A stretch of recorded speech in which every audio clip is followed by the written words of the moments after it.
Godzilla podcast. Motherfucking what episode are we on? 8? No, it's 8. Oh, let's say 8 because I have an 8 tattoo. It's my favorite number. Oh, mad. Nobody asked that question, but... Wow. Fuck, you're the Great best. Wait. Before we start, because we're about to get into some clown shit with this guy. First of all, I'd like to acknowledge the traditional owners of the land and pay respects to elders past, present, and in the future. Massive shout out to Open Source, Molotov as well, and animations and all that. And obviously Sip Suppliers who always give us some actual dope drinks rather than just fucking Coke, no sugar from the corner store. So feel free to... Fago. I'm going to get into it. Yeah, you will. I'm been ironing them out. You're already in the fucking chips, mate. Fucking have one chip. Have one chip. Bro, I literally turned around and be like, you ready? Be like, yeah, I've got chips all over me. Fucking snitch. You fucking snitch, cunt. Oh, that's before the live started, you dick. Fuck, I'm literally about to fucking pass out already. Hey, first of all, okay, so this is a hoodie that's not your size, but just take it as a gift. It's not mine. It's not my size. So I'll give you one at some stage. Big shout out to AS Color. You need to get your shit together with your sizes. My supplier's a bit fucking, how you doing? That's lit though. Yeah. I'll wear this. Alright. I'm glad that some people... Shout out to Zed from AS Color. And bro, shout out to TRex for actually wearing the fucking hoodie. Did someone see the hoodie in his film clip with Nihilist? No? Anyway, go check that film clip out so we'll get 3 or 4 new views. Zeb from AS Color, he's like the boss. Zub? Zed or Zed. Oh, Zed, okay. Zed. I can't remember his name. See, that's an Arabic word. It's been a minute. No, not Zub. Zub from AS Color. I was like, God damn. They short a few sizes and we'll call it. I think it's Zeb or Zed. I can't remember. He's from NZ, so he's the boss at AS Color. I met him years ago. Shout out to Zeb. Mez is looking for a sponsorship. So, how are you, sir? Fucking tops. You know, I'm glad you came back in because, you know, I feel like... I was episode 1, by the way. Everyone just says... Actually, I'll say your point 0. I was a tester. How would we say that? Testes, 1, 2, Mr. Mez, let's go. Yeah. We had the green screen. Didn't work out, obviously. The green screen would have taken about 7 years of post-production. Because it's an hour long. Bro, it was like almost 2 hours long. Bro, we didn't think of that. And like halfway every time we'd go to say something, we'd be like, yeah, cool. Can we just fucking put that on the green screen later, man? So you would have to have done it. Yeah, fuck that. We stripped it back. We thought we'd get a little bit... I've been watching. That's cool. Thanks, I like man. the vibes. Yeah, it's a bit different, you know, a little bit different to the green screens, a little bit more personal. You got flowers just in case you need oxygen, stuff like that. Yeah. So, look, I'm going to be asking a few questions. I suppose, you know, like I've been prefacing like some of these podcasts and I think we've a little bit more established that, you know, like a big thing that we want to... My dad's calling me. Just pick it up, bro. Just tell him. Oh, Dad, I'm on a podcast. You've just interrupted. Hey, Mr. Mez. This is Mr. OG Mez. OG Mez. I'll call you later, Dad. All right. All right, so... I'm going to ask, like, I suppose a few questions, but like I said, I usually preface it with, you know, the big thing that we're trying, you know, the intention is, like, really to educate younger dudes with, like, you know, wins and losses of artists, you know what I mean, and coming up. And I think that there's a lot of fucking history in Australian hip-hop, more particularly, that people don't know about. Yeah. We came up at a bit of a time where a lot was happening and a lot of foundational things were doing for the commercial aspect of hip-hop here, and... a lot of it's lost because it never really got that traction.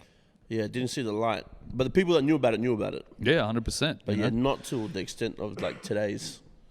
You know what I mean? Yeah, exactly. So, you know, obviously I know about your history and, you know, obviously you've got some questions, but, you know, for people that don't know, like, whereabouts are you from in Sydney and, you know, where do you rep and where'd you grow up? I grew up younger years in Granville, Maryland. Mm-hmm. And then high school, moved out to Campbelltown Ways.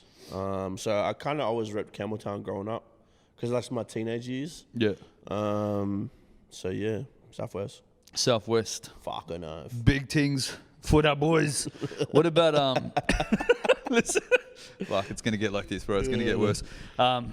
In terms of you know, hip hop, like this is, you know, it's about hip hop, you know, artists and associates, and it's always interesting to me to find what people's like first exposure to hip hop was. So like for you, growing up in that those areas, what was your first, like, I don't know, like what was the first track? What was the first fucking thing that like hit your ears that you're like, yo, this is crazy? I have an older cousin,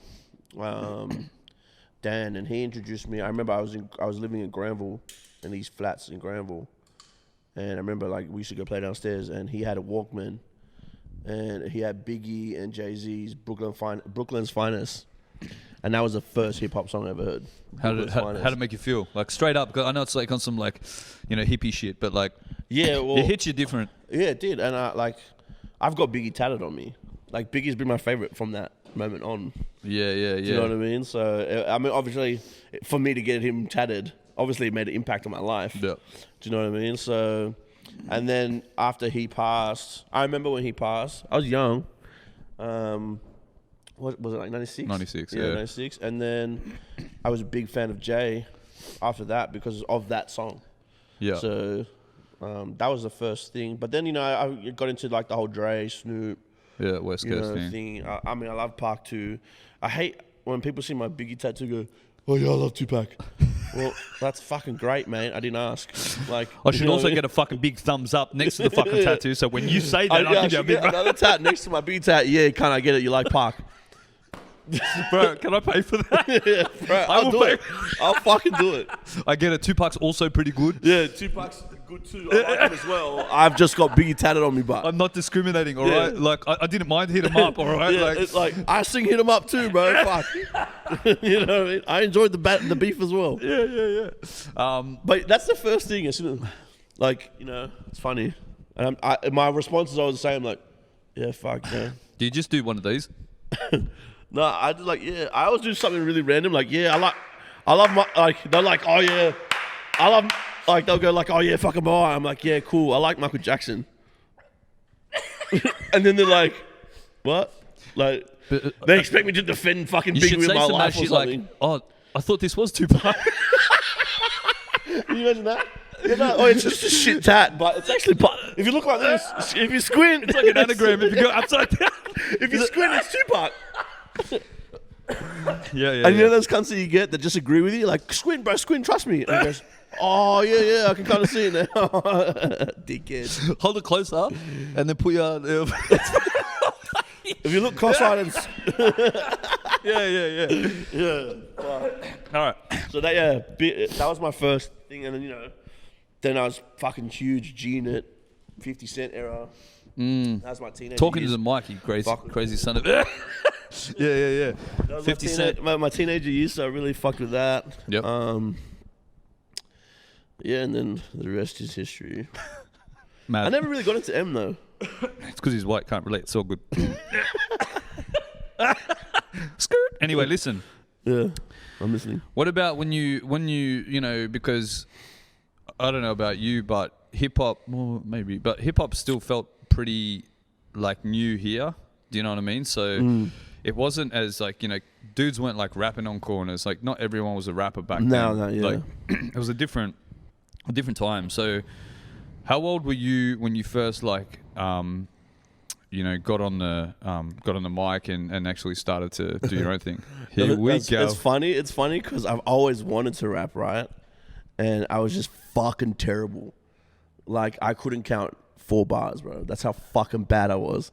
My time, and Intellex, he was the one who was trying to teach me, and I just couldn't get it, bro. It just was like a fucking other language to me. But I had melodies, so I started making beats. So did you like sing it or anything like that before, or not really? Like so, from like in high school and all that, when all the boys were rapping, they would write my raps for me. So I would. There's a few records of me out when I'm younger, but I never wrote those raps. Because I couldn't write, I haven't heard these. These where are they? old. These are old. Where are they? Oh, they're not online anymore. Fuck. I got one of the discs at home. It's pretty funny. I'm like probably 18, 19. Yeah. And then I had the altercation where I got my neck thing. Bro, you could rap then.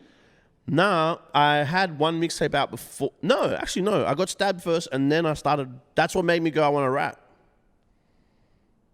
Yeah, because that happened when I was 24. Bro, you had already... No, I didn't. I honestly didn't. Who the fuck? I knew you before that, though. Because Bishop was there when that stab shit happened. You were there through the. You were there through the intellects. Nah, you were there through my development stage, and I would show you shit. Remember when I used to rap like the game? And then I had a song about like I remember I was living in Campbelltown, the house that you came to when my mum tried to stab you. Yeah. That's cute. That's another story. Cute times. But apparently I look like a pedophile, but whatever. Still do, but anyways. Is it the camo vest? Look like pedophile fisherman. Straight up, bro. I'm trying to hide in bushes. Oh, with your fucking lube with like a dildo. Come on, little guns. Bro, I got straight in my neck. Anyway, yes, Did you really? Or do the rest of the interview like that. Bro. All right, yeah. Anyway. So, that was the development stage. After I got stabbed, and then I was like, you know what, I want to... Took it more serious. I never...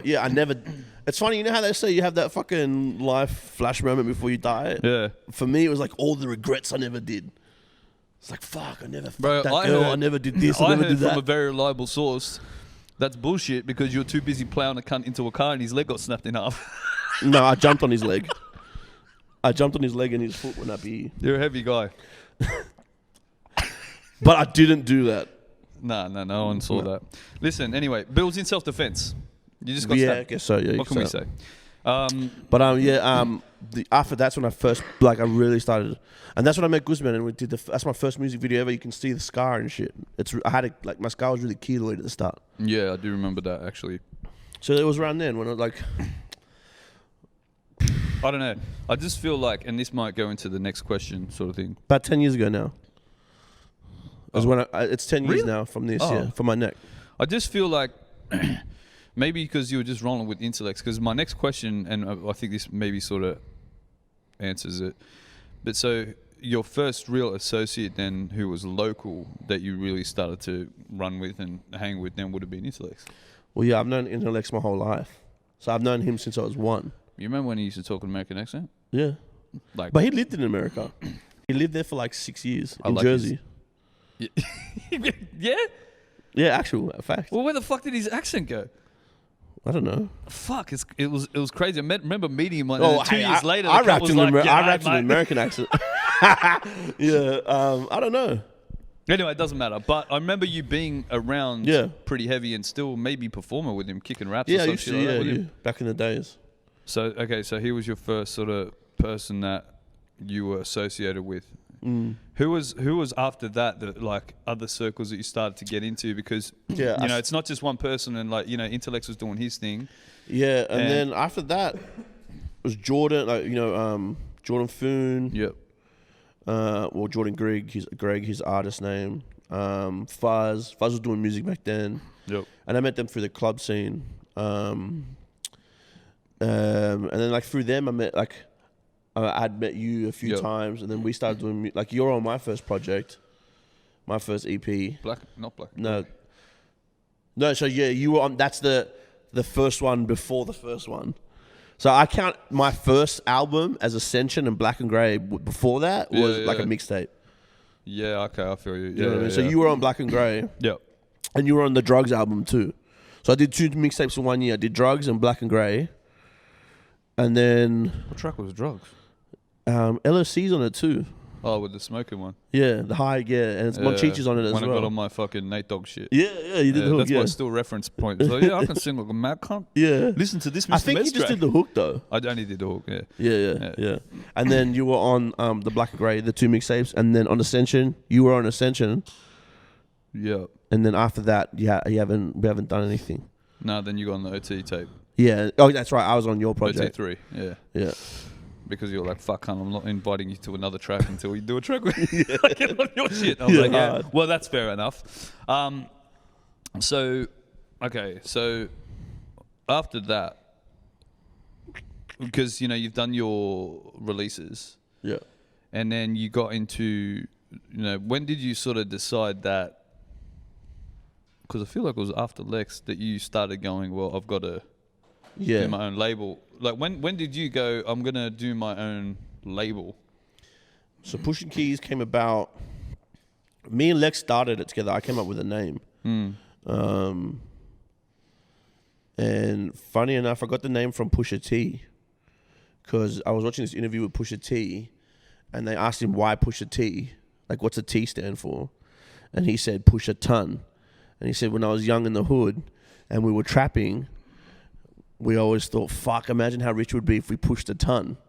That's dope. So then it was like, here's Pusha T, and then me and Lex were dabbling in little street shit. So like, fuck, imagine if we pushed a key, and then I was like pushing keys, and then like the piano was like it was double entendre. You know what I mean? It had the music side, and because then you got a bit of shit. Like I mean, people used to talk to you about that and be like, yeah. A lot of people used to like, oh, you think you're pushing keys? And I'm like, if you want to buy a bag, bro, that's $250. But we can go from there. But like, do you know what I mean? That's funny, but bro, I'll sort you with the bag. Fine. Like you don't need to arc up about it. If I sell enough bags, it's technically a key, bro. So fucking over a period of time, I would have hit a key. All right. Eventually, I would have pushed the key. No, but so that's how I came up with that. And then so Lex was the first thing. Like I just played the business side of thing. I think that's why with me as an artist, I excelled quite quickly because I got to learn things with other artists. So I was doing the production, the mixing, the fucking, the playing the manager role, doing all these things. So when it came from time for me to be an artist, I had like a bonus, I guess, like a leg up on other artists because they were relying on someone else to do that shit for them. Do you know what I mean? So, bro, I do. Like I remember. And I'm a graphic designer. And actually what I thought about the other day was that I forgot that, remember how for that split second you were like, I'm going to change the label to self-made? Yeah. And Overtime with me and Ello There's you two did the projects artwork, and self-made was the label we were discussing to like. Because my initials is SM, so I only changed it because I had a business partner, and we had a dispute over it, and then because he paid, he paid for the Pushing Keys to get trademarked, and then when you trademark something, I don't know if he did it on purpose or not, but he put it just in his name. And I was like, nah, bro, fucking I need my name on that shit too. Like, that's my thing. Yeah. And so we were going through the process, and then you had to pay a fee to add my name to it. So we were going through that process, and then that's when we had the fallout. And then he's like, well, fuck you. That company's mine now. You can't use Nothing Pushing Keys because I own the trademark. So that's what happened, and that's why I went to self-made for a bit. And then 2 years later, I swear everything just happened in a beautiful timing. My grandma passed away. That sounded so bad. I just everything sounded. No. I know what you're saying. Like, my grandma passed away, and then everything after that. Because I remember the last thing I said, like she was looking over you, sort of. Yeah, I said to my grandma, just look. She's always looked after me as a kid. So when I'm over her coffin, I was so lost. I didn't know. I wasn't doing music. I hadn't even started music. Where were you? Were you at Rockdale? Yeah, around that time. So I was like, fucking just show me, like lead me. I had the self-made projects, but my heart wasn't in anymore because I really loved Pushing Keys as the label. Like that really drove me. When I was pushing Keys, I was OG just, shit. you know what I mean? Yeah, and it's hard to let go of like the first shit. And then I was like, my grandma passed away, and I said to her, like, just show me a sign that you're still looking after me. Yeah. And like 2 days after she passed away, I haven't spoken to this dude for like 4 years. He had to get my number from my cousin and blah, blah, blah. And he just calls me out of the blue. And I'm in my car, like, I think I was crying in my car because it was still fresh from my grandma's death. Oh, so it was that soon? That soon. Like, it was 2 days after her funeral. And I'm there just like fucking having a cry. And then my phone rings and I was like, hello? And he's like, Mez. And I was like, yeah, who's this? And I was like, is this Jason? Yeah. He's like, yeah. And he goes, what are you doing? And I said, I'm just getting home. And he's like, bro, I'm in a hotel room. He was in Vegas. He's like, I'm in a hotel room. I'm going through a divorce, blah, blah, blah. And you helped me out so much with my company. And I really fucked you over. And I just want a clean slate. I'm signing it over back to you. Fuck, that's mad. I didn't know that. Yeah, and then that's when I was like, that's the sign for me to do music. Yeah. And then that's when I started doing Illuminati and everything after that. And then that's when I went crazy. hard. I went hard after that. Because to me, that was like my grandma going, here you go, motherfucker. Your fucking label, like, mate. You got your thing back, go. You know what I mean? Take it and go. So. And that's hectic, man. Like the other thing that, and after you started going hard, and that sort of makes sense. That's why I was so consistent, I was so driven and everything. Because to me, it was like a higher thing. You know what I mean? So I can't let her down. And I feel like earlier on you were really like that, like and this sort of goes into that next question. Fuck, I write the questions funny. Like when I write it how I would say it. Like I've got lazy cunt in this question. But listen, so like from a Spotify standpoint, like you, in my eyes at least, were probably one of the first people, and we sort of spoke on this last time, in the last one, but like, you know, like it's good because this is like interesting. This is new. Yeah. So, you know, Spotify, you sort of got your leg in, and you were really one of the first guys to really start getting on playlists and racking up like decent. Nah. You don't feel that way? No, I was the first to hit millions of streams without playlists. Okay. There was no. I just felt like your numbers were very good, and because we didn't know how to do it. I had a big. I still hit. don't know how to fucking do it. I had a big hit. Get Spotify playlists? What the fuck? I can teach you how to get on it. Oh, thanks, baby.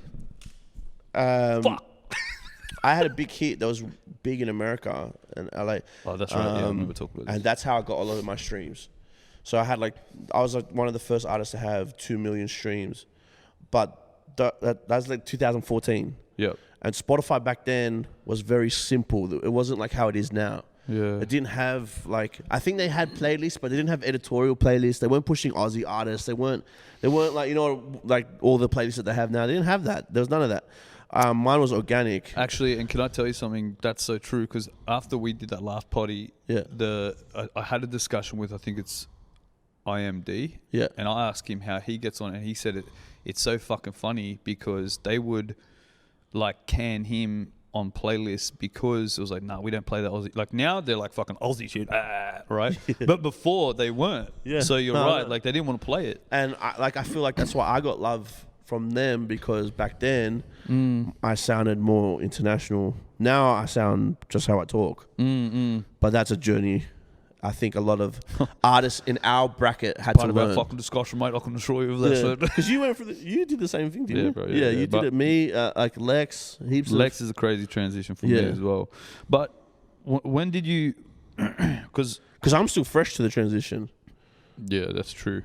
But in terms of cracking that, like I got here, like I say, like a commercial code, because you almost had a feel for, I know what type of, I don't know, because what's the LA? You know what happened in my head? What? I was hanging around an artist like Lex, you know, Elo, blah blah blah, and all you guys are like spitters, right? And you guys can fucking spit. And I remember being in rooms with you and going, I can't do that.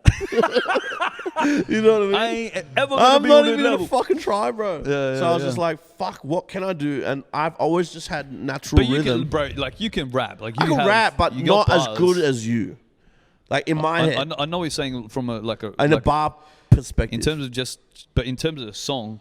Yeah. I mean, I'm a good songwriter. I was going to say, yeah. But I'm talking about, if we're talking about bars for bars, like your punchlines are harder than mine. You know what I mean? But it's not about that for a playlist. And back then, like this is 2014, 2012, you know, 12, 13, 14. Yep. Everything was bars. And then, but there was also another lane, which was like, and that's where I was like, you know what? I can't fucking do that. But I love doing this shit. I like being in the studio, blah. But you know what I can do? I can do this kidding fucking type of shit. Yeah. I have those melodies naturally to me. Yeah. And I'm more of a singer. Like, I loved fucking Nate Dogg. Melody rap. Melody rap. Yeah. And like, I feel like Nate Dogg was kind of like the OG to that. It's kind of like not really singing, but it is. But it wasn't rap. I feel like Tidal Sign's like the new version of him. I feel like you were sort of one of those first guys. Because you sort of one of the first guys to really effectively fuck with autotune as well. Yeah. Honestly, I feel back like then, a lot of people were like really like being like, oh nah, fucking hip hop, you don't stop fucking till we drop fucking slip slap slop, right? Yeah. So, but you weren't afraid of that. Like you were sort of like, nah, fuck it. Like, well, I just took the melody lane because I was like, why try compete? So like, if you put LSC and all you boys in a room, you're competing. There's no one in my fucking room, so I can just do whatever the fuck I want. Yeah, I can jump on the auto-tune. I can do this. I can do that because like who was doing that? No one wanted to touch it, bro. Like it's almost like the commercial aspect of hip hop in Australia sort of got like fucking fucked after the whole, we all had our, phrase and Weapon X and Ken Hell and, Fit Kid and Jay West and Selwyn and la la la la la. And then it fucking buckled, so it was sort of like no one really wanted to touch it, but you didn't really go away from it. You went like with it. And I loved Weapon X and all that. Like I talked to X. Yeah, 100%. You know what I mean? I used to buy their CDs, and before I knew him, and then next minute it's like I started getting my success, and then they're like, "Bro, Mez, what the fuck?" I can tell you right now, like I know because I talk to those boys, like they love your shit. Yeah, I know you told me. You know what I mean? And for me, it was blown away. He FaceTimed me once. Was like, "See, I'm not fucking lying. I got your CDs." And I showed him. That's so sick. You know what I mean? Yeah. Same with you, remember? Before we were cool, I had his CD. I went and bought his CD, and I saw him in the city. I was like, "Oh, Fit Kid, can I get your autograph? Can I get your autograph? Can I suck it? No, can I have to get real down low because you're fucking really small. Can I get your autograph? You look tall. What do you mean, please? And then he goes, "No, fuck off, cunt." Spat on me and fuck kicked me in the shins. I said, "Fuck that dog. I'm going to get better than him one day." No, but sick cunt. You signed my CD and by next minute we were homies. You know what I mean? That's cool. Yeah, that's dope, bro. It's definitely a small scene and world. Yeah. What about and you'd actually have to refresh my memory because I'm fucking doing so much. I don't know what fuck I'm doing. I don't even know where I am. But the One Lane Association. Yeah. So how did that come about? Because you were in there, and even since that, I feel like you're not. I mean, I know you're cool with them because I saw you in there the other day with Rex because T-Rex was like, bro, it was so funny. I got a record with T-Rex coming out. Bro, I'm about to tell you, before you even knew, he was telling me how he needed you on the track. He's like, man, fuck these cunts. I need Mr. Mez on the track. Yeah, he was actually disappointed because he sent me the song. Well, not disappointed, but he sent me the song hoping I'd do my autotune shit on it. Yeah. Well, he said that because he was like, that's what's crazy to me. Like, I'm looking at this fucking street mad cunt, right? And like, and you shout know, out T-Rex, bro. I got the biggest love for T-Rex, but he turned around to me after we did our current track. He's like, and he was showing me some stuff. He's like, this track, and I'm like, fuck, this is gonna pop. He's like, yeah, but I need Mez on it because like he's fucking like Mez will fucking take it to the fucking the stratosphere. Yeah. And it was funny because like, he spat some mad shit on it, and I was like, oh, it got me in the mood to write bars, so I rapped on it. Yeah, and then I sent it to him. I was like, hey, bro, I know you wanted to auto-tune shit, but I really wanted to do this. And he's like, oh no, that's all good. I'll get you auto-tune on another one. I was like, yeah, if I keep sending it, bro. He's trying to fucking like hit that nail on the head. But how did the initial One Lane connection happen? Because you guys were rapping really hard for a while. Been tight forever. Is he? Where's Gunster? I've got to get Gunster in here. Where's he from? What area? Yeah, Guildford. Okay. Yeah. So yeah, me and Gunster, I met Gunster at SAE. So he was studying. Wait, did you go to SAE? Yeah, but so back then I've always been more on the visual side of shit. Yeah. So okay. Yep. You know what I mean? I got to a point with my production where I was like, you know what, I'm never gonna get better than this. So I was like, I'll just pay for like, I'm a literal thinker, so it's like, why try to be the best at everything? It's like, all right, I accept defeat here. I'm not going to be the best producer, so I'm just going to pay for beats. So it saves my fucking time. I do remember that when you were paying for beats. Yeah, so then I like cuts that time block out. I can focus, more on this and then more on that. And then because I do graphic design, I went to SAE to study film so I could learn how to do my own music videos. Because I like to be hands-on with everything. Do you know what I mean? So Lex went to do audio, and then that's where I met Gunster, because Gunster was studying film as well, but he was like a couple years, he had already started. So he's already in. He was already in. So, and then I remember I did some of you guys though like put in that work, because like a lot of people weren't that committed to that shit. Yeah, and then I know. I mean, but for me, it's just like, fuck, we're all broke. You know what I mean? So if I can do it myself, fuck, I will. Be broke with a skill, rather than broke on a joke. So, and then we've just been tight ever since then. So then he opened up One Lane, and he was running it. He's kind of running it like a studio and a label. So I've done a few records for him that are out under One Lane, but now I'm just still back to just doing Pushing Key stuff. So but I still do like One Lane records. I know you're still in there. Like I know, like it's not. Yeah. So like if he goes, "Hey Mez, fucking let's do a One Lane song," fucking off. You know what I mean? But it's more his thing. It's more his direction for that song. Yeah. You know what I mean? Like he might make me work with one of his producers that he's working with, or something like that. You know what I mean? It's like a One Lane project. Yeah. Dope. Yeah, that's sick. After that, right? You're like, I mean, you're commercial as well, but like the thing is like, you're from Campbelltown, right? And like the thing for me, I look at you and you're still with the curses and the TRex and all that, but you know, mainly down southwest, it's like, you know, you're still around the curses, and I know that you're in there with Curse and all that. He's from the area. Yeah. Shout out Curse. Did you know those boys before? I met a before lot of those that boys. or after? I met a lot of those boys through Gunster. True. Because Gunster is like big in that scene, and also I think the first time I met Curse was through Guzman, Stephen Guzman, because through the open to like. Nah, because just before that. Kirill and that because. No, before that. So I introduced Cursor to Kirill. Well, me and Gunster did. Fuck. Okay. Yeah. Yep. So what's it called? Guzman had done some music videos for me, and Cursor hit up Guzman saying, "I really like what you've done for Mez." Yeah, I remember Guzman. And then shit, I think to one of the shoots I went through, because I seen I Cursor you around. A picture of that at the shoot. I seen Cursor before all that, and we've kicked it and smoked joints and shit, blah, blah, blah. But now our friendship's a little bit tighter. Yeah, than what it was from when he was like first started. So that's so sort of after the fact, sort of thing. Yeah, that's sick. Because the last concert that he did, I was on stage. Well, of course. Yeah, I went on stage and I just fucking. I felt like every cunt was on the stage. For that well, heaps of cunts were there. Of course, Jordan was there because I saw his fucking videos. Yeah, well, I was with Jordan, Gunster, Rops was there. Yeah. A few other cunts.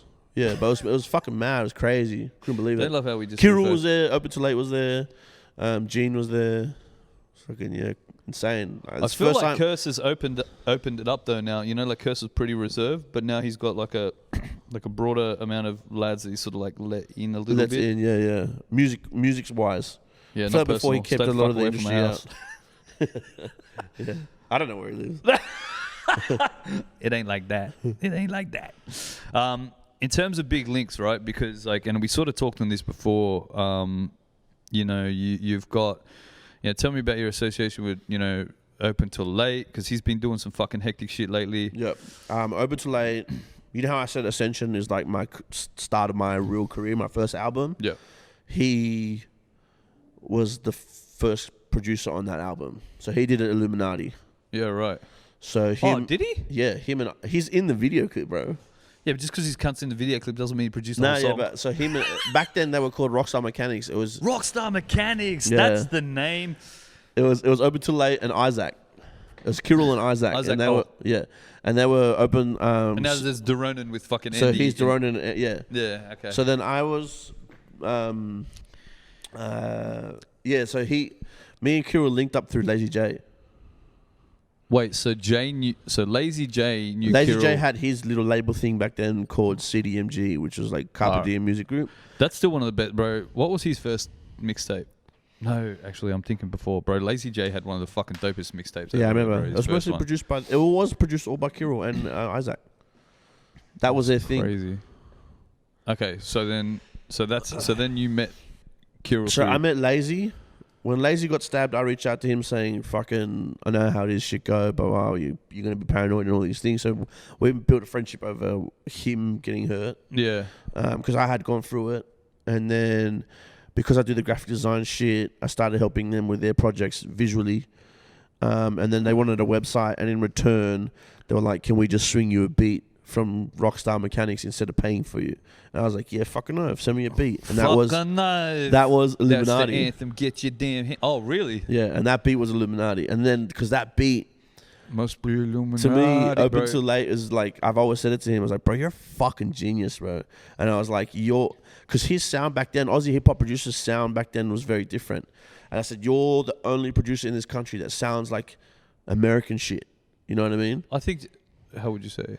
For me, that I knew personally. No, like I have to agree. I remember, I can't remember. There's a few others out there, but I think it was Guzman that made yo, you got to hear this Rockstar Mechanics shit. Yeah, maybe because I was hanging out with Guzman at the time because they were in Wenty, weren't they? Marylands.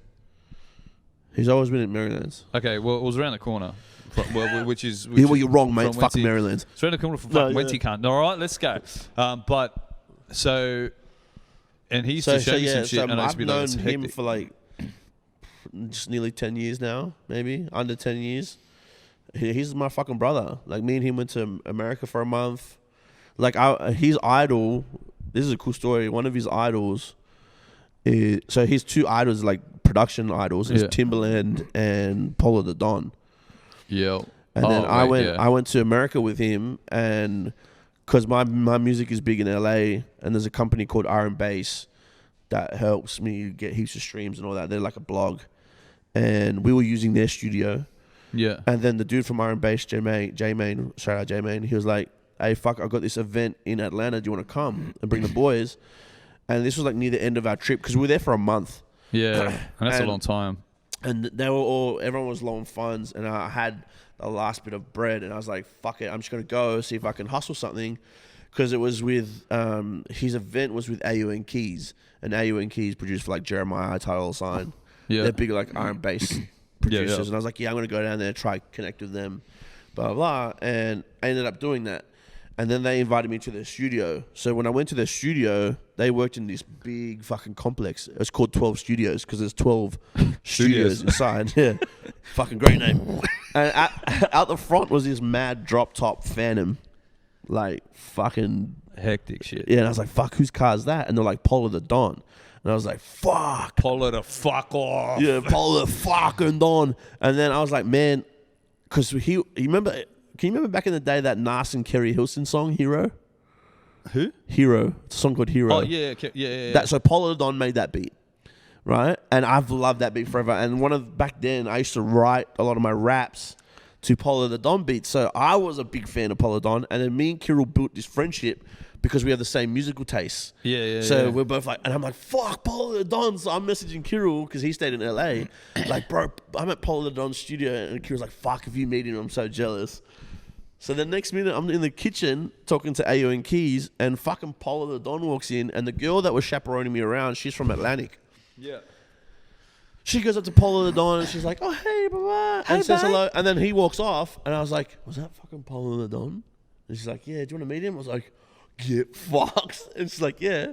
So she goes up to him, and he's like, I'll come back in an hour because I've got a session. Yeah. So I'm like, all right. In an hour's time, I walk in the fucking studio. He's got this mad fucking huge desk. And he has his girl that he's working with, Veronica Vega or something, and a few other people in the room. And the room's quite packed already. And so I just walk in and like sit on the last seat at the end. I just shook his hand like, "What's up, bro?" And then I'm just there chilling. And then there's this dude next to me. And he's like, "Bro, where you from? Like your accent." I was like, "I'm Australia." And he goes, "Man, I just watched this fucking documentary on spiders in Australia, and I have this fucking stupid knowledge of spiders in fucking Australia because of this job that I used to have." Right? What job? When I was doing the MBN shit for Telstra, I had to do a whole course on fucking every type of spider in Australia. You would, just in case. Yeah, they'd all be in the traps and shit. So I was like, bro, I have this unlimited knowledge. So me and this cunt start chopping it up, and I'm telling him, I'm fucking cooked, bro. I'm so high. Yeah. Bro, spiders, blah, blah, the fucking, if this get bitten by this one, blah, I'm talking for like 45 minutes and about this guy's spiders. Like on and he's like, I've got him. And we're laughing, bro, and the studio's massive, right? Yeah. And like 45 minutes into it, I look up, and the whole room is watching me. And Polo the Don is watching me talk to this cunt. And this guy was the fucking voice of Simba from Lion King, the guy who sung the Lion King. Like, he was another famous dude. And I didn't know who it was. Here's Mr. Miz. Till later. Fucking spider. And then Polo the Don cuts, like, I look up and I was like, oh, sorry to interrupt your session, because it looked like I was being annoying. Yeah. And Polo was like, who the fuck are you? And I went, oh, I'm Mr. Miz from Australia, bro. I'm here with Iron Bass and Atlantic. Yeah. And he goes, bro, I fuck with your energy, bro. And I was like, oh, really? Thanks, man. Really? Fucking spiders are pretty. And he's like, and just as he said that, the night before, I met the producer for Watch Me Whip, Watch Me Nay Nay.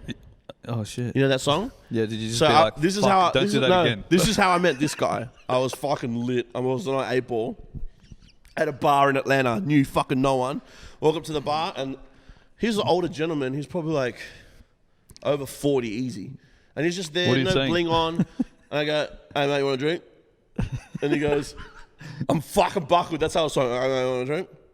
And he goes, no, I've got a bottle behind the bar. And I said, I'm fucking asked if you got a bottle behind the bar. Do you want a drink? I go, I'm drinking vodka. What do you want? And he goes, all right. And he orders his drink. I go, what do you do? Start talking to this cunt, completely buckled. Oh, I'm a producer. I was like, oh yeah, mad. Yeah, I do music too, from Australia, blah, blah, blah. And I was like, what, have you done something that I would have known? And he's like, yeah, do you know that Salento Watch Me Nana? And I was like, fuck off. And he goes, yeah, I found that kid, and that's our first record we did together, and it just blew up. I go, bro, and because I knew about it, I was like, bro, that's got like 12 million sold records, like 12 times platinum. That's diamond. That's a diamond record. Yeah. And he's like, yeah, bro, worldwide, blah, blah. And I was like, yeah, I know, bro, they play that song on it like non-stop in Australia. Yeah. And he's like, fuck yeah, bro. I was like, bro, like straight up, congrats, man. But you know what? And he goes, what? And I go, I fucking hate that song, though. And he laughed. Probably be like, yeah, so do I. He laughed and he goes, you know what? I fuck with you, bro. Because he's like, you're honest. And he's like, you know, like, you like, congrats, but fuck your song shit. You know what I mean? So me and him kicked it off. And he's big in Atlanta, this guy. His name's Bolo. Yeah. So just as Polo's like, man, I fuck with you, bro. I fuck with your energy. Bolo walks in the room. And then as soon as Bolo walks in the room, he goes, oh, what's up, Mez? And like shook my hand. And then Polo's like, what the fuck? How do you know everyone? And I was like, oh, I met him yesterday. Blah, blah. And then he's like, how long have you been here? And I was like, 2 days. And he goes, so in 2 days, you're hanging out with Atlanta's elite people? And I was like, yeah. That's fucking And he goes, so have you been to a strip club? And I was like, nah. And he's like, all right, everyone get the fuck up. We're taking him to a strip club. So then Polo the Don and Bolo took me to a strip club. Fuck. And Polo Don's paying for everything. I'm there eating chicken wings and this girl's fucking dancing. And then he's like, oh, have you met this guy? I can't remember his name, but he produced that Baby song for Justin Bieber. Baby. Bullshit. No, and he goes, so he's introducing me to everyone like, this is the #1 Australian artist. So I'm like, yep. Okay, here you go. And then I'm sitting there again, and like I used to love, Jazzy Faye. Jazzy Faye. Yeah, so I'm sitting there interviews, and I was like, bro. And like, I got a big stripper dancing in front of me, and on the other side, there was a girl dancing on this guy that looked like Jazzy Faye. And I said to Paul, I was like, bro, is that fucking Jazzy Faye? He goes, yeah, you want to meet him? And I was like, yeah, let's go. So I went over, and then he's like, and then he's just like threw the girl off him, like, yeah, fuck up. And he get up, and then it was near the end of the night, and we're outside, and the fucking Rolls Royce is being valeted. And I'm there with Polo and then Jazzy Faye. We're just mucking around laughing. Yeah. And I said, boys, can I get this on camera? Because no one is going to believe this story. And they said, yeah, bro, get the fucking camera out. So I took my camera out and they're like, oh, we're pulling on. And then Jazzy Faye's like, I remember seeing that. Yeah. And then later on, Polo's a party animal. And he's like, fuck, you want to keep going? You want to go to a club? And I was like, yeah, let's go to a club. Yeah, I might die, but that's all right. And cool. So then we're going to a club, and then he's like, because I went to the strip club in Bolo's car, and he was driving like this big truck. And then Polo the Don was in his drop-top Phantom with his best friend. And we go to the car, and he goes to his friend. He's like, nah, you ride with me. And I go, okay. So then I went to go sit in the back of the Range, like the Rolls Royce. Yeah. And he goes, no, you ride up front. And he goes to his best friend, you sit in the back. Right? Yeah, like, right. Oh. Well, you're the visitor, bro. It's fucking southern hospitality. Like, yeah. And then I was like, bro, can I film in here? And he's like, yeah. And I was like, I'm in the fucking, because the model is called the Dawn. So I was like, I'm in the Dawn with Polo the Dawn. And I was like, oh. And I put the camera back to the guy in the back. And he's like, hey, fuck your spiders. And then he's like, bro, take your shoes off. The floor's heated and shit. So I had the best time in Atlanta. And this whole time I'm sending all these videos to Kirill. Like, fuck this guy. I'm sending all these videos to Kirill. He's like, fuck, he was so angry. And then I get back to LA, right? And Kirill's like, Kirill left. Bro, what the fuck? Like, how? And he goes, I was like, yeah, he follows me on Instagram now. He's like, no fucking way. And he goes, message him. It was like 2 a.m. I go, all right. So I just messaged Polo the Don. I was like, hey, fam, fucking thanks for the mad time in Atlanta, blah. I'll hit you up when I come back. I should be back next year. Yeah. And then like instantly, like we were like, something like that, yeah, like that. And then the phone, ding, and I was like, oh, he replied, right? He fucking replied.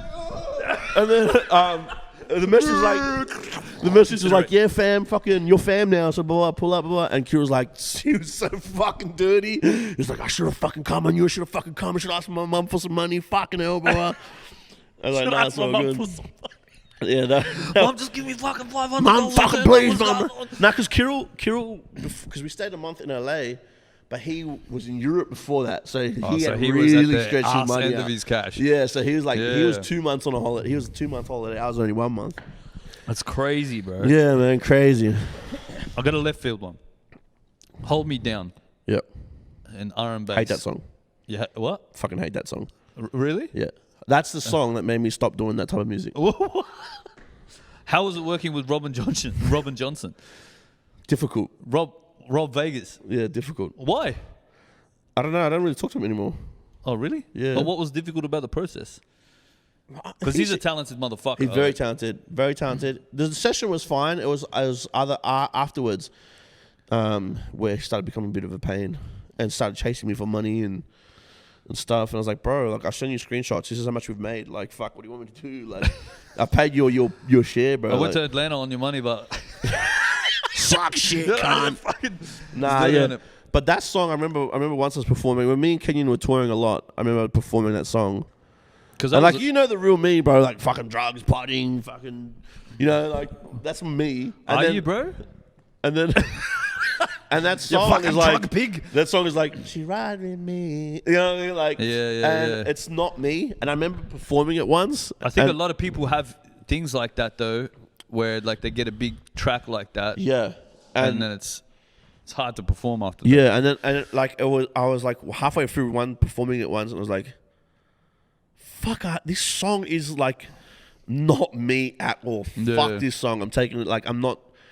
I know that's why I never also did a music video for it, because back then I started doing music videos. Yes, I do remember. That's when you started pushing tracks out like that. So with the full and even though it did well, release plan, I never that it kind of killed that. And then after that album, I went fucking all wavy autotune trap, talking about drugs and all that shit. That's the one that put the nail in the coffin on that R&B shit.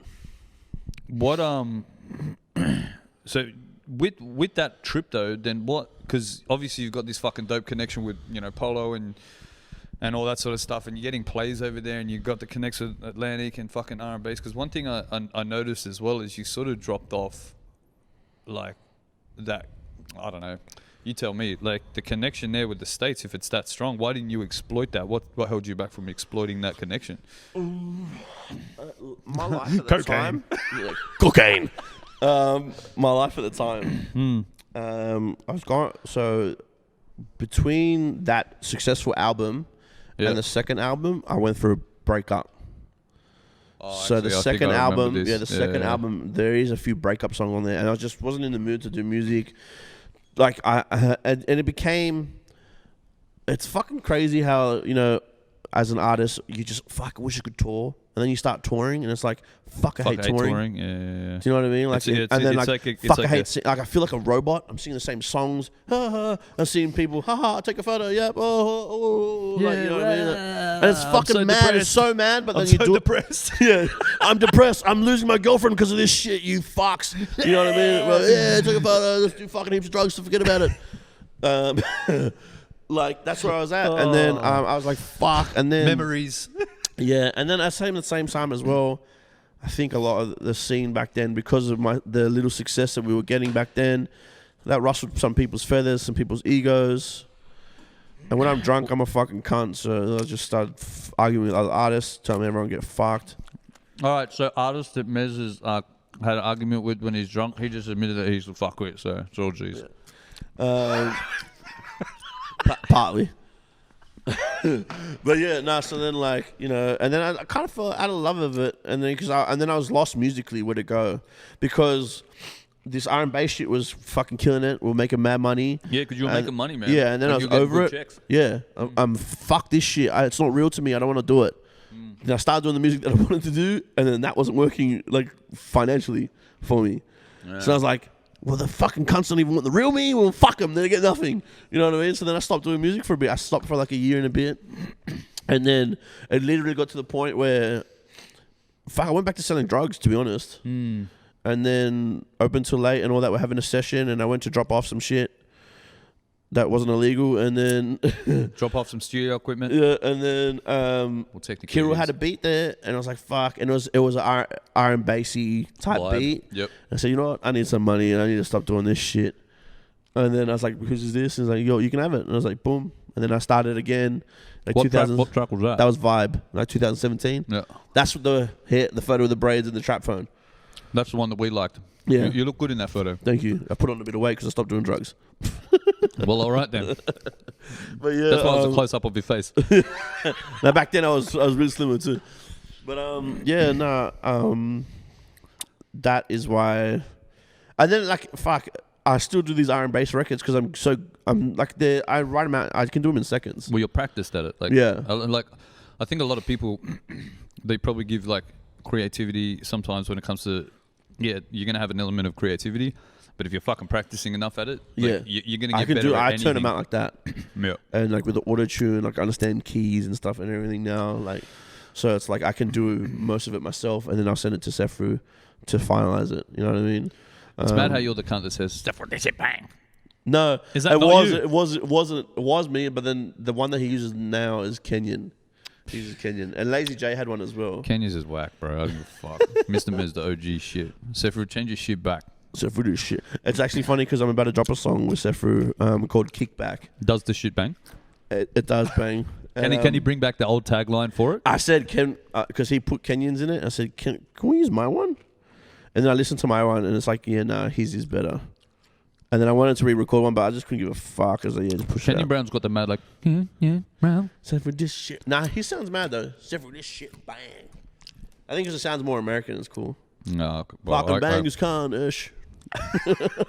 I say for fucking shit bang con, fucking shit bangs like me. Let's go, our base lad, what's going on? But okay, we'll talk about that as well because Kenyan and Donnie. Yeah. And we spoke about this last time a bit. But was that sort of like when you started getting back into getting active in the studio? Because then I felt like because I stepped away from doing the iron bass stuff, and me and Kenyan were working together, and because I stepped away from it, I said I'm not doing this no more. Kenyan obviously. We had done a few records with Donnie, so then Kenyan gravitated towards Donnell, and then they had a song together. And I felt like Kenyan came out of nowhere a bit because he's from he's from LA. Yeah, or was he? Yeah, I found Kenyan. So like, Kenyan hits me. I did Illuminati, and Kenyan hit me up on Instagram. This is how me and Kenyan met, and he was like, "Fucking, hey bro, I'm like an artist. I live out in Liverpool." How old was he at that time? He would have been young. Yeah, 17, 18. And then I was like, yeah, bro. Fuck. I remember his message, cute cunt. He goes, fuck, I've been trying to do music out here. No one ever really replies. And he goes, I know everyone's on some funny shit. That's not the only stage person that says that. There's a lot of stage person come here because because in America it's different. Everyone's cool. Yeah, if you're fucking in it, you're in it. Like, it's a business. It's respected. Like, people. Because he said in the message, he goes, Lazy J hasn't replied, and Fortify hasn't replied, and he's Fortify's leaving everyone on scene these days. So that's all. Now he is. Yeah. But he's been doing it since back then. Yeah. So he's kept it real. Yeah. So he was like, "Fucking, I really fuck with that Illuminati track. Blah blah. I'd love to work on something." So I replied and I was like, "Hey bro, like what have you got?" And he's like, "I haven't recorded it. I've never recorded anything." And I said, "Well, fucking, how can I hear you sing then?"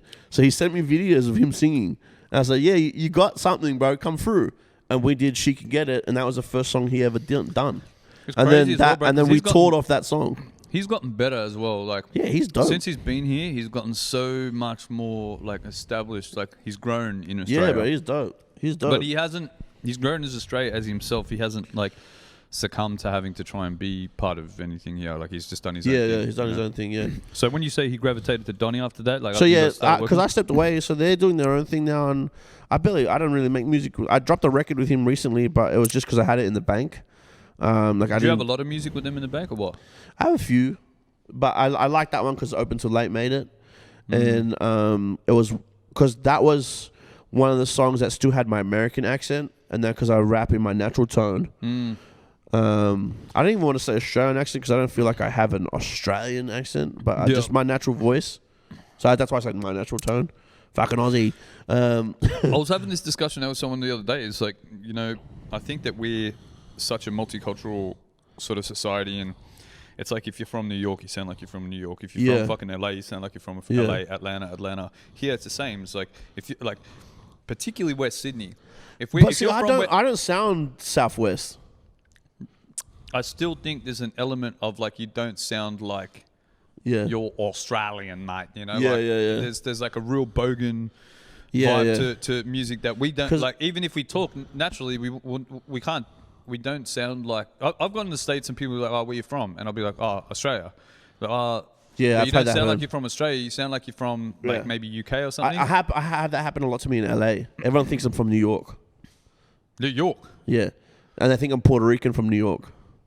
Because they're like, "You're not Mexican," and I was like, "Nah," because I'm Latin. So they're like, "What are you? You Puerto Rican? You from New York?" And I was like, "No, from Australia, mate." Straight cunt. Yeah, fucking look at me passport. But you know what I mean? Like they don't associate the natural. No, but I think I don't know. Fucking. Anyways, next. Next question, please. No, but it's actually the next question was about accent. Oh, there we go. Let's talk back to that. Wait. Hang on a sec. Because here's the thing. Yeah. I'll do a sesk, you know? Here's the thing, Mez. Here right? we go. You and I had the discussion because I felt... Well, you were one of the people. There's a few people that were like, just try it. You know what I mean?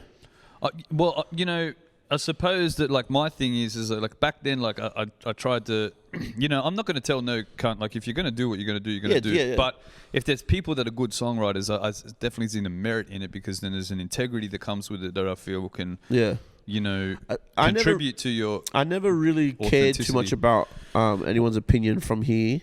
Oh, thanks, when mate. I was you're right. When I was doing it, especially Lemont Rose, I fucking hate that, can't I? Bless up. Cut the cameras. But yeah, fucking, because I was so successful over there. But then I remember I went over there and someone said over there, "You don't rap how you sound." And I was like, "Yeah, I get that a lot at home." Did you just like slowly like moonwalk out of the room? I went, "Look, there's a spider!"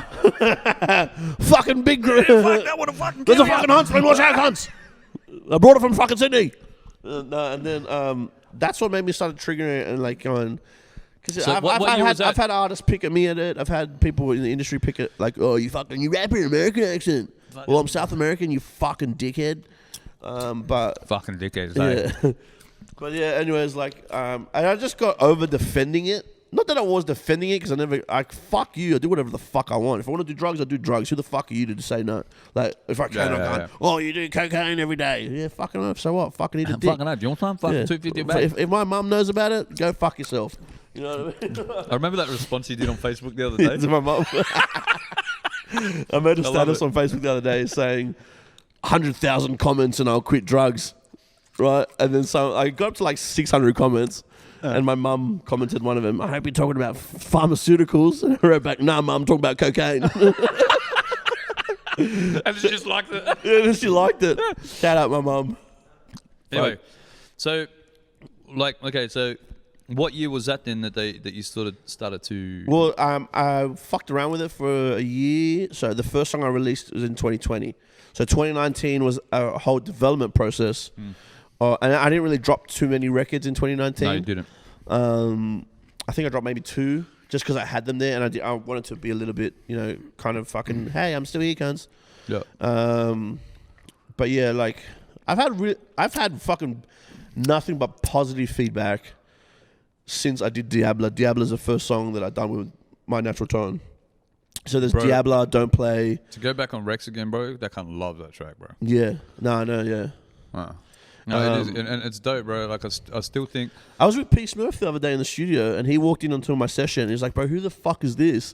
And I was like, "It's me." And he goes, "Bro, I need to get on this." And I was like, "Fuck yes, you cunt." You know what's so fucked up is like you're not looking for those cunts' approvals, but as soon as they approve it, you're like, yeah. "Fucking yeah, man!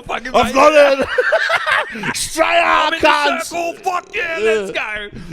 Yeah, it's funny. That was good. It was good. And the track's dope. I still got to finish it. Am I on it or what? Mad. Good chat. Jordan was on it. Jordan's got a verse on it. But yeah, no, you're not on it. Anyway. Yeah, that's all right. It's okay. I understand you're scared. It's fine. But yeah, no, it's cool.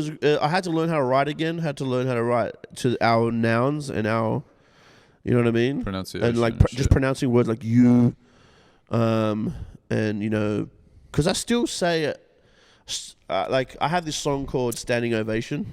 Yeah. And it's still like a typical Mr. Mez song. Like it's like a strip club music, blah, blah, blah. But I just rap and I had to learn how to make that shit sound cool on those type of records because I feel like the Australian market hasn't heard that yet. I feel like there's So imagine American, like imagine some Juicy J type shit with the Aussie accent. Yeah, it's like because no one's really doing that. It's either. not familiar. You're not gonna. It's not gonna like hit straight away. I feel though, people that put time into American flow, and I say this till I'm blue in the face, you flow different. you flow different. When you actually start American, you actually flow American flow. Yeah, but you flow better. Like you flow. You know, one thing I can't fucking stand, and I've said it in other podcasts even about where like Australian MCs that like, because there are straight they have the Aussie flow. I know they have Aussie flow, and it's almost like two to the beat. Like it's like fucking like they can't. Yeah, because I ride the beat. Yeah, like that standing ovation beat. I start a whole bar off. She looking like she from the area and shit. Like and it's offbeat, and it's like a belly flow. Yeah, you know what I mean, but just with an Aussie accent. And people don't like the music from a musicality standpoint. People don't understand. Oh, how can a dude from the States sound so nice? Is because like they ride the wave. Yeah. Whereas like Aussies will be like fucking and you'll be like, fuck, bro, you just sound. They like ride a the machine drums. gun. They ride the drums. I ride the melody. Bro, me and Esky were having this conversation the other day about. Nah, shouts to Esky. Esky's the motherfucking man, dope MC as well. But we were talking about like where people write, and I was talking about like, nah, I write the melody or the rhythm over the drums, because if I follow the drums, it's gonna sound the same, exactly the same as the drums, and that aspect of the song's been fucking done. It's the drums. It's the drums through the whole song. The melody at least changes a little bit. You know what I mean? So it's funny, but. Okay, so that transition started back then. So there was no one here to help. I mean, I know that you know what was funny. How someone gave me this. Lex actually gave me this advice, and he's like, bro, because Lex, I have to fucking say shout out to Lex, bro. Lex is still, and I'll say this like on camera every time I get an opportunity. I kind of want to drink this because it's close to me. Drink it. No, drink one of these. What do we got, bro? What? Oh, my fucking phone. Cracked, lad. Mate. You got the Fago, one of these Fantas, bro. Those strawberry. Get it. Lychee. Bro, look. Hold on. That's no lychee. What do we got? What's this one? Oh, this one says exotic. I'm going to go with this one. Bro, you can take two. Just get sugar. yeah. Do it. Go on. But shout out to Sip Supplies. Shout out to Sip Supplies. But, fuck yeah. All right, sick. I'm going lemon because, fuck, I don't know who's drinking that. That's me, baby. Anyway. Yeah, so is there anyone here from an accent sort of standpoint that really, I suppose... Be wise. Really? What, when he transferred Oh, fucking lit. All right, TRex. That would go mad. Some vodka in that. Fuck. I wouldn't know what you're talking about. Sip Supplies, we're going to talk, bro. Yeah. Bro, it's exactly what TRex was like, yeah, whatever, Fago. Yeah, man. Gets in the car and fucking drinks and blows his face off. Anyway, so Be Wise. Be Wise. Was that when with the semi-pro EP? Or? Before that. What? Me and Be Wise always been cool. He's always given me advice on heaps of shit. Because he's from Livo, mate. He's just a fucking stone. Yeah, it's from the area, bro. Yes. So, and then, because he did the same transition. He used to rap American accent. Now he's doing the natural tone.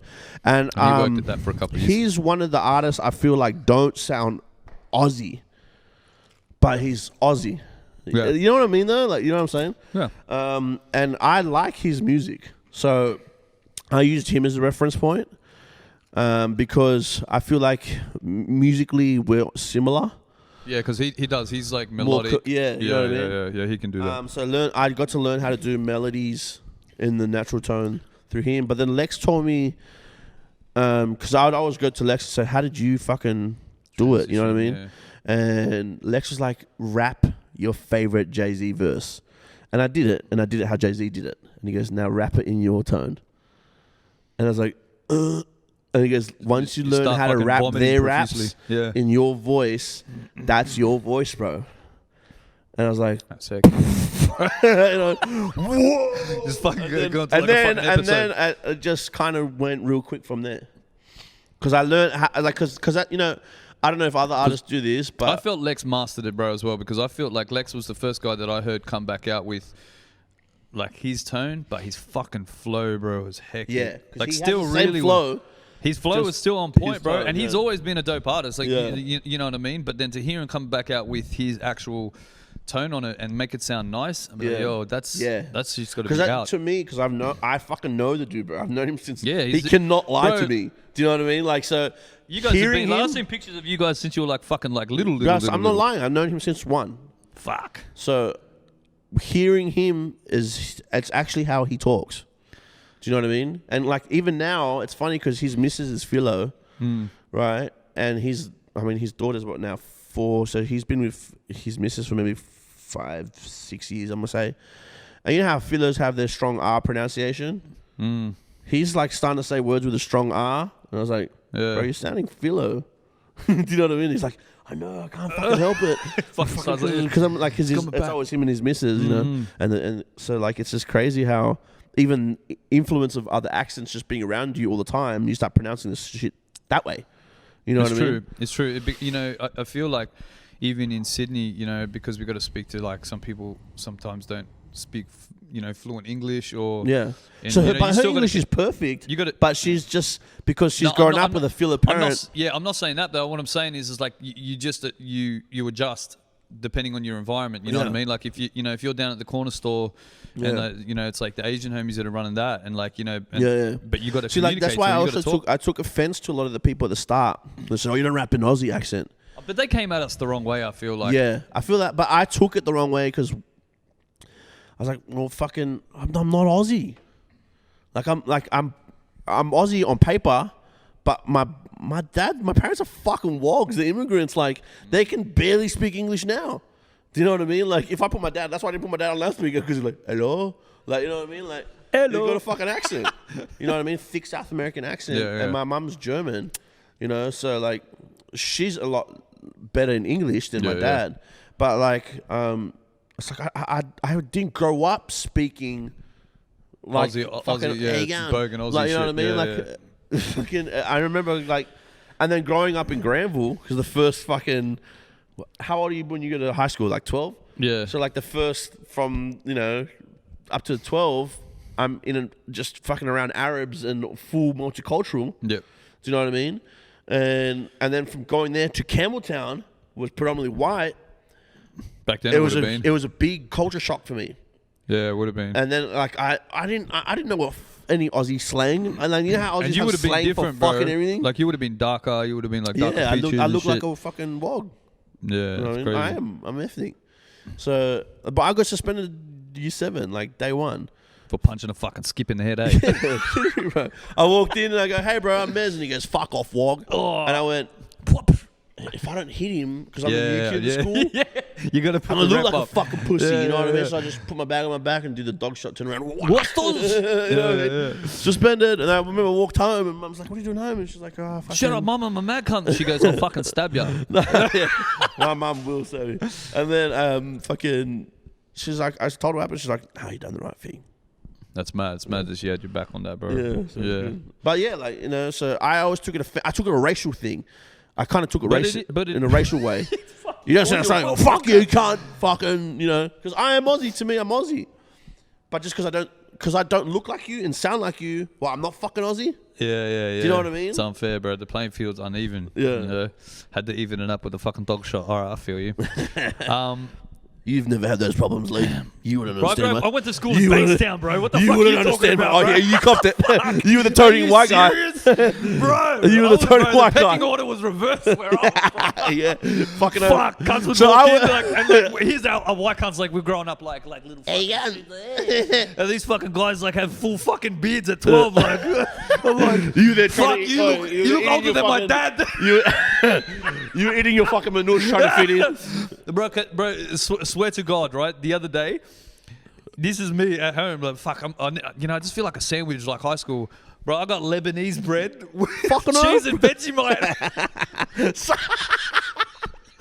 What the fuck is going on? I'm like, I'm fucked up. Like, I'm fucking Aussie, but I'm Lebanese. Yeah, like, I don't know. Anyway, so, great chat. Yeah. Next one. For you...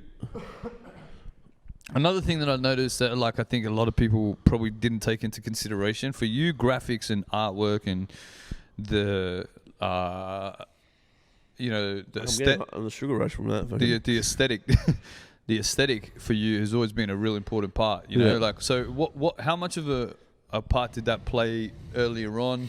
Did you always come like straight out like fuck? All right, if I'm gonna rap, like I need to fucking look slick.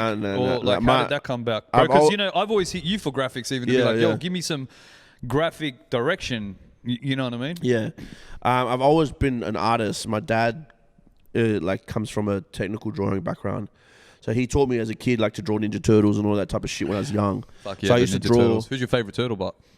Fuck, that's a hard question, it's bro. Donatello, bro. Don't even fuck around. I can't fuck. Nah, it's definitely not Donnie. Probably like Raphael, you're fucking Leo. maniac. Yeah. Raphael Leo, because Leo's I feel like got a bit of all of them. Yeah, but sometimes you just be like, fuck, all right, bro, let's go by the rules every day. All right, relax. Yeah, but that's why there's Raph there as well. You're Raph on. When you're I'm probably cocaine, Raph you're as a Raph. person. Yeah, you're Raph. Yeah, okay, sick. But Anyway, I'm Raph. just punching fucking skips in the head, dog shots. Anyway, go. Fucking art direction. What were we talking about? Oh yeah, so I always been drawing as a kid. Out of high school, my parents like, I didn't want to go do TAFE and all that bullshit, but my parents like, you either go to TAFE or you're kicked out, and I'm like, fuck. So then I was like, TAFE it is. Yeah, I was like, well, what am I gonna do? Mum was like, you're good at drawing, why don't you do graphic design? I was like, fuck. I didn't even want to do it, and then I did it, and then I've always wanted to do music, and then that's why I gave a fuck about it. I was like, well, I'm gonna use this skill set anyway. So it's good that I learned this, and then that's why I redid that. I had that mentality going into film school. It's like I'm going to use this skill set anyway. Do you know what I mean? So even if I get someone else to shoot, my early music videos with Guzman, he shot it, and I was like 90% of the edit, and then he would tighten it up. I remember that he would get your footage, but even then you started learning how to get footage yourself. Yeah.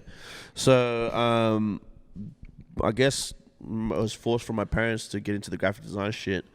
And then the good thing about one of the probably important lessons I learned in graphic design was, well, we had a project to design a soda can, and the brief was like, fucking, you got to design your own can, blah, blah, but it has to fit the current marketplace. And there was a lesson on the marketplace, and one of the important things they said was, you have to imagine your product on a shelf, and it has to fit the shelf. So it's like if we can all picture right now what I'm talking about. If you got fucking Pepsi Max, Coke Zero, they all have like an aesthetic, and it all kind of like matches. You know what I mean? So you're in the cola aisle, or you couldn't like see how like that Fanta can, like that's a unique Fanta can. Yeah. That's not one you can just get. You have to hit up the homie. You know what I mean? That if you threw that in the middle of that aisle, that would stand the fuck out. Yeah, you know what I mean. So that doesn't fit the marketplace. On a supermarket shelf. So they said your product had to fit the marketplace. So I've taken that lesson and I implement it with a lot of shit. So I implemented it with my music. So if I'm gonna do this R&B shit, my record has to be just as good as Kinning's and it has to sound like them and blah blah. Like I put that much emphasis into it. And then I compare my mixes to their mixes, and then like I would go back then. I used to get my stuff mastered at 301, and I would take the references of the Kidding records and go, the bass needs to hit like this because they got rock ears. You know what I mean? Yeah, that's a big difference here. Yeah, but that's crazy to hear that mentality get dragged so far across, because a lot of people here, they're not using references. No, they think I'm a mad cunt by myself. This is gonna cut. I'm like, I'm the best. Yeah. It's like, bro, there's an aesthetic you need to achieve. Like you can stand out, but it's still got to fit a mold. At the same time. Like you gotta, you wanna, exactly right. What you just said. And the podcast. You want to stand out. You want to. You want to stand out enough, but also not too much. You want to fit on the shelf. Yeah. You know what I mean? So like, and I think that works for playlists. Imagine you're on a playlist, and you hear, like if you go to a playlist called fucking Turn Up. Yeah. You're expecting fucking Turn Up records. Right, because the playlist is called fucking Turn Up. So first song's Juicy J, then you got French Montana, and then you got fucking this cunt, and then that cunt, and then fucking if you come out with fucking you young cunts, like what the fuck, bro? Like that doesn't wrong shelf. You fucking Fruit Loop Fanta. You know what I mean? And then what's the fan gonna do? Press next. Yeah. You know what I mean? So like, your goal is to fit in the playlist. It does. It has to mentally, be like cohesive. That's the shelf analogy, I guess. Yeah, 100%. Another thing, especially in the last 12 months, I know the COVID thing got a bit crazy, and I'll talk about that in a quick sec. But you know what I noticed is last year as well. You know, you were still in some pretty big rooms, and when I say big rooms, I mean like, you know, for here the scene's small, but it's starting to get a little bit more. Certain people are invited to shit. Yeah. And that I think before. They needed to fill those rooms, so they'll just get fucking whoever in there. Now it's getting a little bit... Yeah, I think that they're opening more to the southwest now. Well, yeah, that's true, but it's also getting a bit like you got to know someone to know someone to get into that I hated room. the industries like that. America does things very different. But my question is going to be like, how do you, now that sort of, you know, how do you still stay in those rooms and relevant when like to be honest, you haven't released a crazy amount of music, you know, but I'll still see you at that fucking Astro World shit. I'll still see you at a Spotify thing or a fucking Universal thing, you know. You're still in those rooms. I mean, you got to hustle. Definitely there's hustle involved. There's nothing... I hustled myself into that Spotify event. Yeah? Yeah. So I knew the senior editor of Spotify, but I never knew him. I didn't know him personally. I just knew who he was. Yeah, I knew his name. Yeah. I went to the Spotify event with no ticket.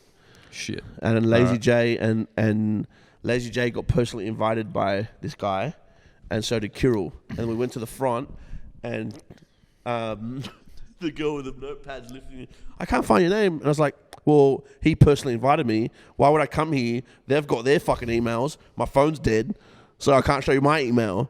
But like clearly, like I'm with them. Like, oh, let me call someone else. And then like the other person came and he just said the same thing and was like, oh, whatever. And they gave me a VIP pass. Boom, and went upstairs. You dumb fucks. So there you go, shout out just find out the main editors and just fucking rock up and act like you know the cunt. Hey, but that's the hustle. Turn your phone off before you claim that is the hustle. I'm good with words. I think I'm a people person. It's so funny though, bro. Like because I think and I'm confident like how I sold it. You know what I mean? And I was like, you know, I mean, you had half your story was true. No, everything was bullshit. You knew who the person was. No, yeah, but only because they had invites and I was like, show me the email. Like, yeah, sweet.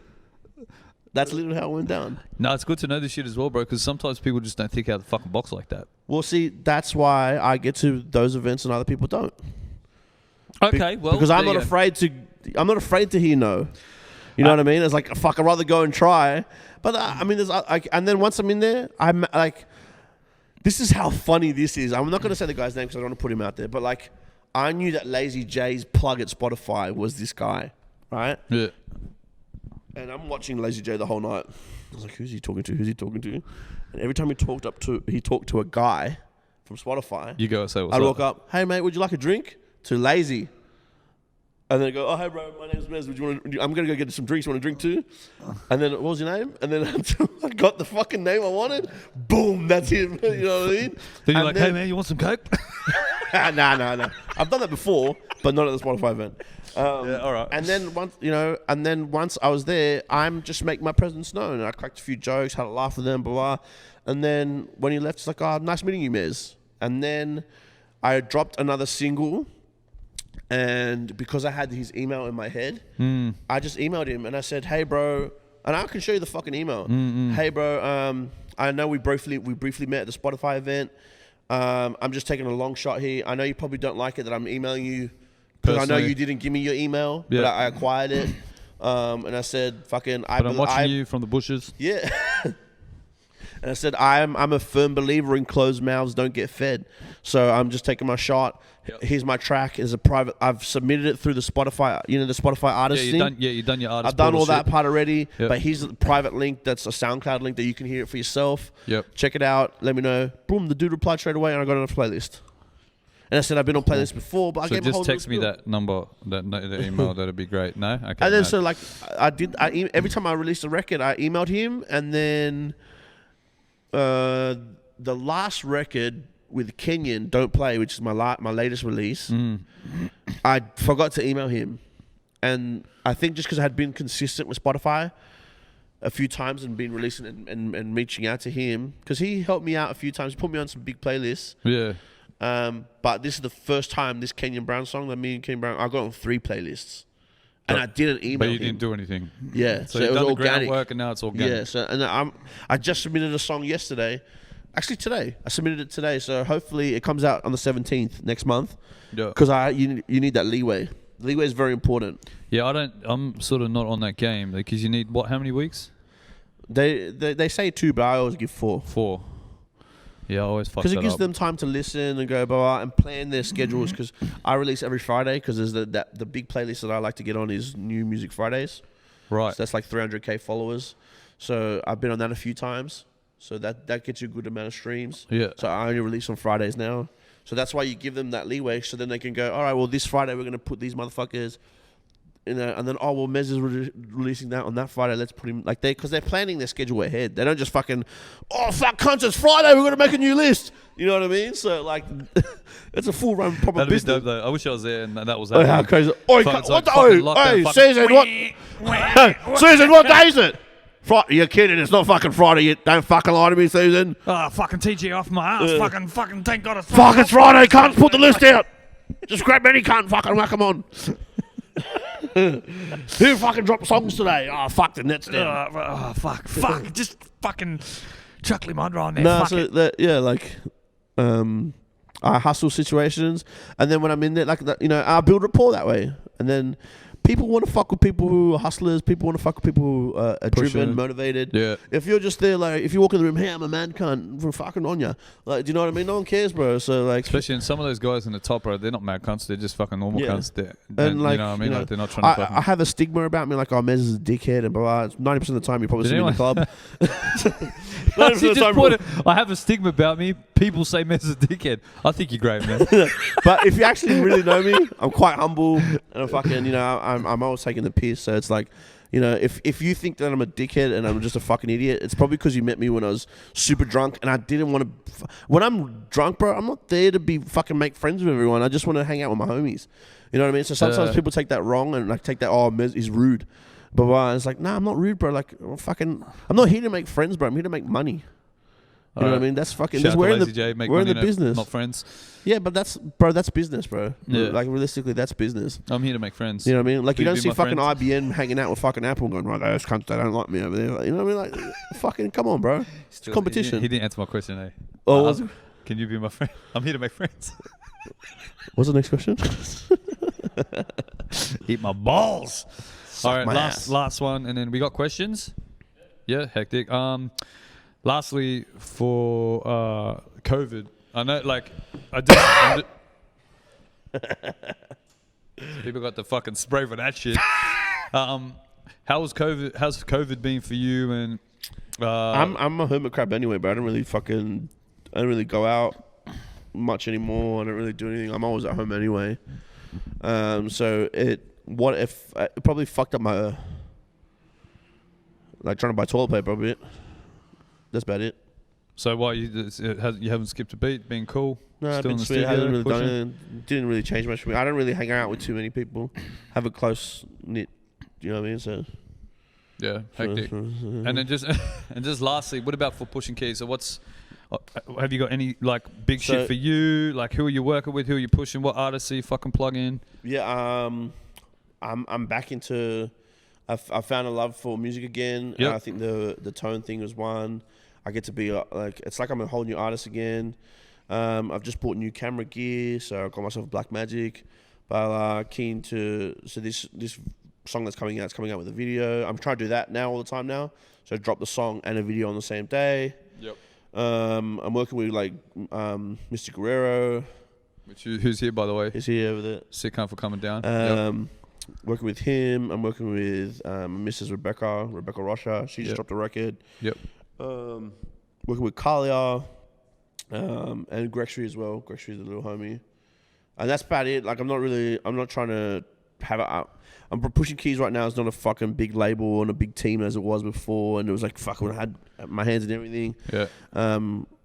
I need to get myself back up to the point where I'm good again. Yep. Comfortable financially and everything for me to take time off to do things right for each artist now. Okay. Yep. You know what I mean? Before pushing keys was just like, we were all learning. You know what I mean? It was fun. It was cool. But now I have like a little blueprint that I know that, and the people that I know in the industry and blah, blah, blah, like we have a little set fucking pattern and I can implement shit properly. But I don't want to do shit half-assed anymore. So like, if we're going to go buy this camera, like, I was speaking to Guerrero about it. You know, it's like it needs to be this month is Mr. Mez month. Yep. And we all everyone's on Mr. Mez's shit, and then boom, because I'm treating it like I'm not Mr. Mez. That's just a product for the company. Yeah, and then well, the but next month, it is, and it I think is, that yeah. you've mastered that. Yeah, and then the next month is like differential. Guerrero's month, and then Yep. then Rebecca's month, and then fucking, you know what I mean? Yep. And that's how we're just gonna treat it. And then once we've ironed the kinks out of that fucking pattern, then it can be like this month is Guerrero and Mez. And then we can add two. You know, and when you got more time to put into it, start you can building start it from there. doing stuff. Yeah, sick, bro. But my next record's with LP. Remember LP? Yeah. So he was like an OG Pushing Keys. He's the first person to have Pushing Keys tatted on him. Yeah, so LP and me, he's on my next song. So he started doing music, and I was like, this song that I'm working on is perfect for you, because it's like I want to kick back with my A1s, no fake cunts. Yeah. All my day ones, no fake cunts. Yeah. And because he's literally my day one, like he was there before. I released a Pushing Keys mixtape for him before I did my own. That's so sick, he's man. literally Coming a day back one. to- So then now he's on the song. Dope. So it was like a full circle. It's crazy. Yeah, He's that's from hectic, Riverwood bro. ways. That's fucking dope, bro. It's crazy how it's come back like full circle. Yeah. So that's hectic. Mad, man. So what's the date of that new one? The 17th Of next month? of July. Yeah. Okay, hectic. That's dope. Because we're near the end of June. It's now, a Friday. It is I a know Friday. that, yeah. Fucking mad. All right, hectic. Questions. Eski. Yeah, we've got a couple of questions. Phil asks, which is your favorite full-length release from your catalog? Good question. Fuck, that's a good. I have a song called "That's Why," and I like that song because it's quite real to me, and the chorus is about when shit gets to me, I get fucked up to forget about it, and that is a big personality trait of mine. When I fucking buckling under pressure, I'm not Superman all the time, and sometimes it's like, you know what, fuck this shit, and just get an 8-ball and get fucked up. And that song was a period of my life where I was doing that. So I really like listening to that. Then I have another song called on my Stranger Things album. And that album was my first time I ever got top 10 on iTunes charts as well. That was a dope album. So would you claim, because he said full release as well. So is that okay? Well, yeah. What's your favorite full release then? Full would be Stranger Things. Yeah, that'd be my favorite album I've done, because it's the most real album. Every song on that, I can actually tell you a story about each song and why I wrote that record. Yeah, mad. And that did feel a bit more established, bro. Like even just Yeah, and I was funny because I had another fucking life thing. Like I got this mad win of top 10 in the country, and then another fucking life curveball, and then I never did video clips for that album, and I wish I did. I wish I fucking did back in 2016, 17. But this album, I'm gonna like this record. I don't do albums no more. I'm just pushing. I think the whole game is about singles. Yep. Until I'm established where I can do like a cursor, like fucking, I'm not releasing a fucking song. This is the album. Buy it. Do you know what I mean? Yeah, Tour bro. the album. Boom. Those boys have it locked. You like know that. what I mean? Yeah. So 100%. for now, it's just gonna be singles, video clip for that song. That's it. Yeah, hectic. There you go. Yo. You rap about drugs a lot.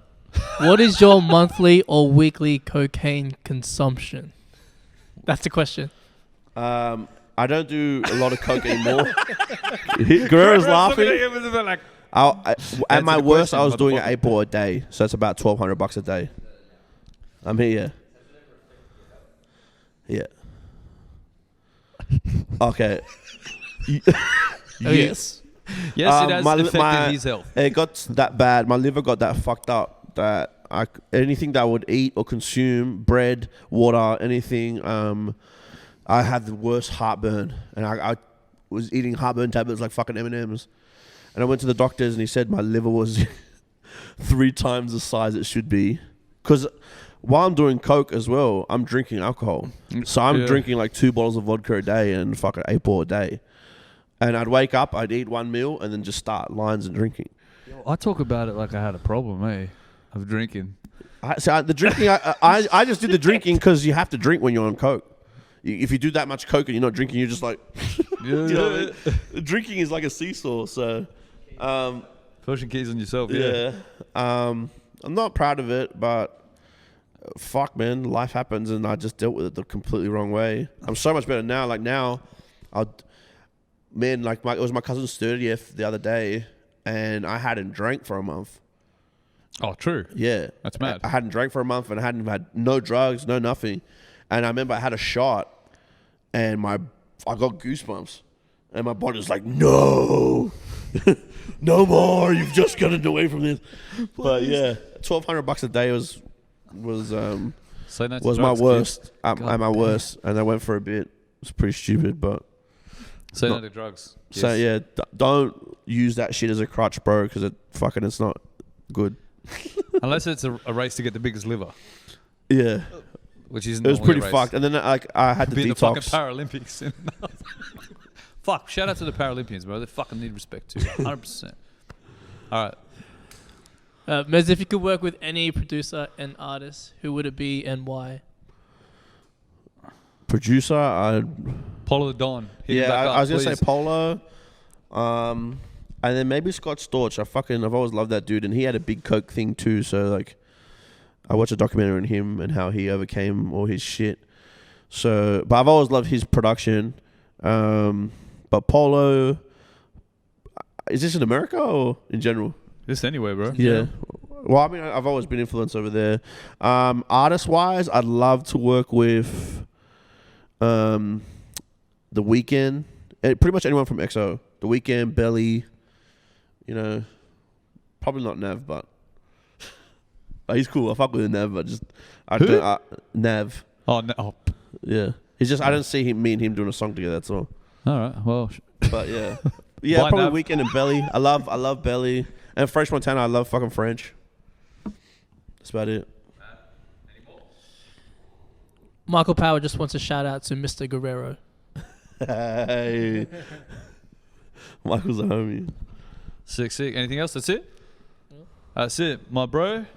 Fucking oath. Thank you very much. Good chats. You know, it's 9 o'clock. Let's get home to your family. Fuck, how long did we go for? An hour and a half? Yeah, about that. It's all right. Solid no pressure. effort. No pressure. Good Solid chat. effort. Considering I fucking spoke to you for about fucking 2 hours last time. I think we did a good Yeah, little joint it's there. a little more well-rounded. It's a bit more structured. Yeah, last time Yeah. was a bit wild. But man, you know, big ups. Good luck with, you know, the new release. Really looking forward to it. Thank The you. Mr. Guerrero shit's looking dope as well. When it goes off, I'll show you some shit. Yeah, please be hectic. So yeah, thanks guys. Appreciate it. Thank you, everyone. Thank you for tuning in. Make sure you follow us. Please, again, we're raising money for Indigenous youth through Koori Radio's Young Black and Deadly program. So make sure you cop a Tell Them We're Not Doing Eat Swa shirt from the GodzillaPodcast.com.au website. And yeah, we love yous. We'll catch yous. Big shout out to Sip Supplies. And we out.